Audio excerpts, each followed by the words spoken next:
Imagine losing your life for just being yourself. Today's story is just about that.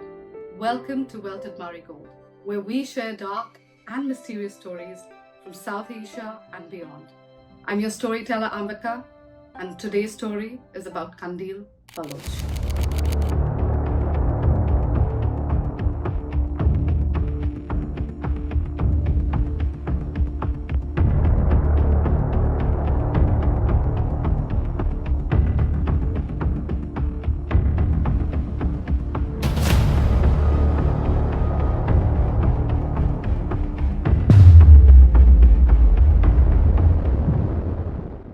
Our story starts off in the very early morning hours of July 16, 2016 in a very small town called Shah Sadruddin in Multan.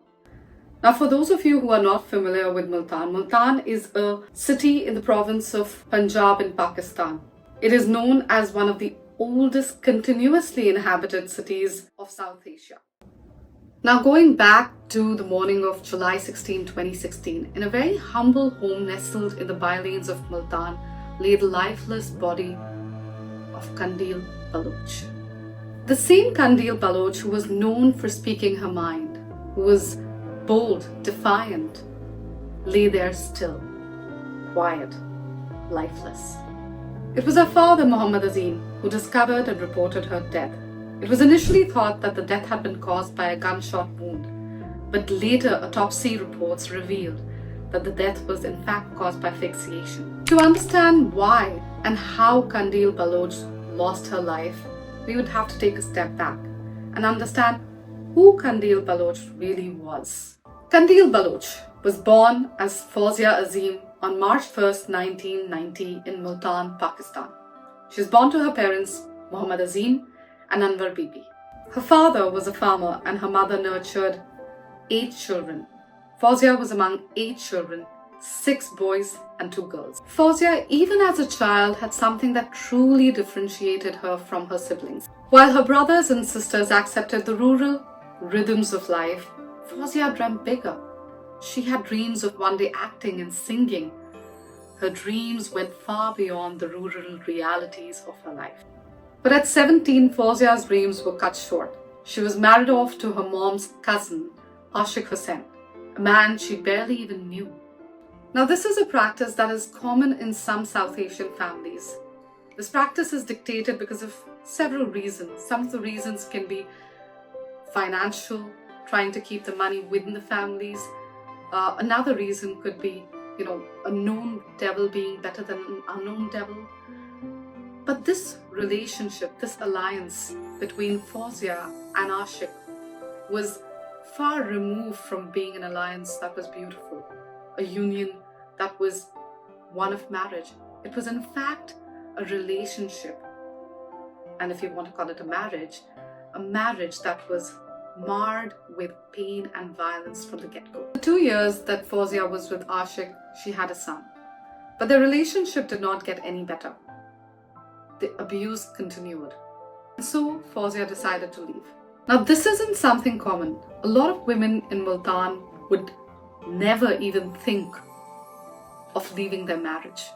They would continue to be in that marriage of pain, continue to take in that torture, that violence, for many reasons, various reasons like financial dependency, social stigma. But what Fauzia did, the act of leaving her marriage, one that was marred with pain and violence, was not typical. Fauzia had to make the difficult decision of leaving her son behind with Ashik. Now, we cannot even begin to imagine the difficulty, the pain, the agony of such a decision. So after leaving Ashik, Fauzia left for Islamabad. Islamabad is the capital city of Pakistan. It is nestled in the foothills of Margala Hills in northern Pakistan. A truly unique city known for its well-planned layout and modern feel, and its political and diplomatic hub. This is where Fauzia felt that she'll be able to hit refresh on her life and start afresh. She'll be able to shed her old skin and start her life anew. In Islamabad, Fauzia started off as a bus hostess, handing out bottles to passengers in buses. But this was not her dream job. This was not her aspiration. This was just a stepping stone for her. This was just to get her started in the big city. This was just to set her foot in the door. Soon Fauzia started giving auditions for acting and singing jobs. It was in 2013 that the real breakthrough happened for her. It was during Pakistan Idol. She didn't win the Pakistan Idol, but a video of hers while auditioning went viral. People really took to her personality. They found her quirky and her personality shone through. This is when she really understood the power of virality of social media. Qandeel really understood the power of social media. She really took to it. She started posting videos of herself. She understood that she could bypass all the gatekeepers and really, truly reach her audiences with social media. Now this is where Fauzia Azeem shed her old skin and became Qandeel Baloch. Qandeel's videos started to do really well on social media. And her signature catchphrase was, "How I'm looking, sexy, hot, not how am I looking, but how I'm looking, sexy, hot." The broken English in it was far from a flaw. It was something that people actually found really attractive. How I'm looking. It hinted to her humble beginnings, but also to her ambition and her confident self. She was approachable, yet untouchable. Qandeel Baloch, the social media icon and star, was born.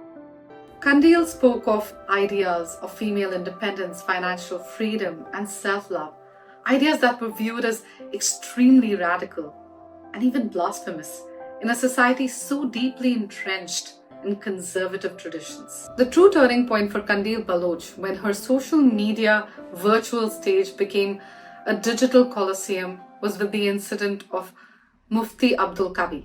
Mufti Abdul Qavi and Qandeel Baloch's worlds first collided during an interview on a show called Abusive on Neo TV. During this TV interview, there were bold exchanges and very public, bold flirtation between Mufti Abdul Qavi and Qandeel Baloch. Mufti Abdul Qavi was a prominent Islamic leader. Their paths first crossed on a very public platform, not in a private room, but a very public platform on a show called Abusive on Neo TV. During this interview, there were very bold and public display of flirtation and exchanges between Mufti Abdul Qavi and Qandeel Baloch. Mufti in fact expressed openly his desire to meet Qandeel during his next visit to Karachi, to which Qandeel's reply was, "Ji Mufti Sahib, most welcome." Qandeel in fact stated that the Mufti contacted her persistently, sending her flight details and urging a meeting. In June 2016, their paths finally converged and they met in a hotel room in Karachi during the holy month of Ramadan. What transpired in that room and subsequently the photographs that she would post online of their meeting set ablaze a fire that would eventually consume Qandeel.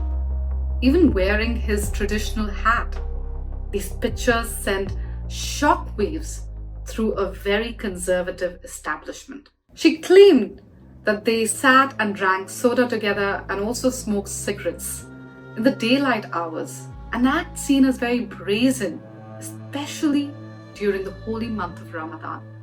The Mufti vehemently denied any such thing, but the damage had already been done. The Mufti, who positioned himself as a moral authority and who was frequently invited to many TV channels as a religious scholar, was removed from his prestigious position at the Ru'yat Hilal. The Ru'yat Hilal is a committee that decides the sighting of the moon for Islamic festivals. So Mufti's removal from the position was indeed a public disgrace. The outrage was unprecedented. She was exposed to threats, abusive calls, and hate messages. Her number was leaked online. She spoke publicly about her growing fear and also pleaded for security with the internal ministry, a request that went largely unanswered.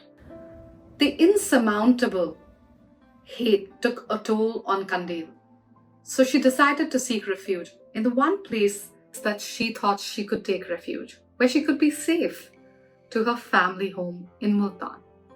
But what was unknown to Qandeel was that the whispers and the talks in the society about the shame and the dishonor that she had brought upon the family name had really built a lot of resentment in her brother against her. Her brother Muhammad Waseem was seething with hate and anger and resentment against his sister. He decided to take her life. On the night of July 15, 2016, after drugging all of his family by mixing sedatives in the milk that they drank before sleeping, he drugged his sister with a tablet. He then went on to take her life by asphyxiating her. In the early morning hours of July 16, 2016, Qandeel's father, Muhammad Azeem, discovered her body. At first, the report suggested that her life was taken through a gunshot wound, but later, through autopsy, it was confirmed. Her brother, Muhammad Waseem, had taken her life just for being who she was. The aftermath of Qandeel Baloch's murder was one of outrage and shock, and also a deeply entrenched division. While many people condemned the act as barbaric, many went on to support and even lauded her brother for doing what needed to be done. They lauded him for saving and protecting the family name, the family honor. In a society where a lot of families actually come in support of the perpetrators, especially in the case of honor killings, her father, in fact, supported his dead daughter. He came out in support of his dead daughter and also was the one to register the first information report against his two sons, Muhammad Waseem and Aslam Shaheen, who he believed had caused the murder and encouraged the murder. His declaration to the press was widely reported, as quoted by sources like Dawn and the Express Tribune at the time. Muhammad Azeem defiantly stated, "मेरी बेटी बहादुर थी और मैं उसके वैश्याना कत्ल को ना भूलूंगा और ना ही माफ करूंगा," which translates to "My daughter was brave and I will not forget or forgive her brutal murder." This powerful statement was a pivotal moment, challenging the system that had for too long allowed such atrocities to go unpunished. Amidst all the public pressure and the initial stance taken by Qandeel's parents, the Pakistani government passed the Criminal Law Act 2016. This landmark legislation aimed to prevent a loophole from being exploited in honor-related crimes, making it impossible for families to forgive perpetrators and spare them from punishment. Before the Criminal Law Act 2016 was passed in Pakistan, the major loophole in cases of honor killing stemmed from Qisas and Diyat laws. Under these laws, the family of a murder victim had the legal right to forgive the perpetrator. Alternatively, the family could accept blood money from the perpetrator in exchange for their forgiveness. This meant that the very people who were supposed to seek justice for the victim could forgive the killer, who was often their own relative. The 2016 Act was specifically designed to address this by making honor-related murders non-compoundable, meaning the family's pardon would no longer automatically result in the killer's freedom. In September 2019, after over 3 years of Qandeel's murder, Muhammad Waseem was sentenced to life imprisonment, and her other brother, Aslam Shaheen, was acquitted on the basis of lack of sufficient evidence.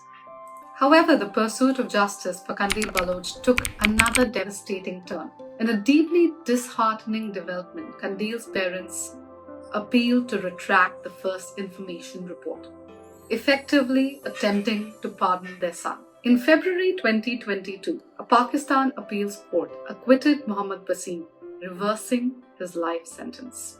He also cited that Waseem's parents had resubmitted an affidavit of pardon, essentially asking to pardon their son. Qandeel Baloch's life story, though brief, was one of authenticity. Her murder was not just an attack on her. It was in fact a shrill shout at every woman yearning agency, yearning to simply be. At the end of Qandeel's story, I pose a question to all of you. What does honor mean to you, especially if it's stained with blood? Share this video and share your thoughts below. And do subscribe for more such conversations that matter.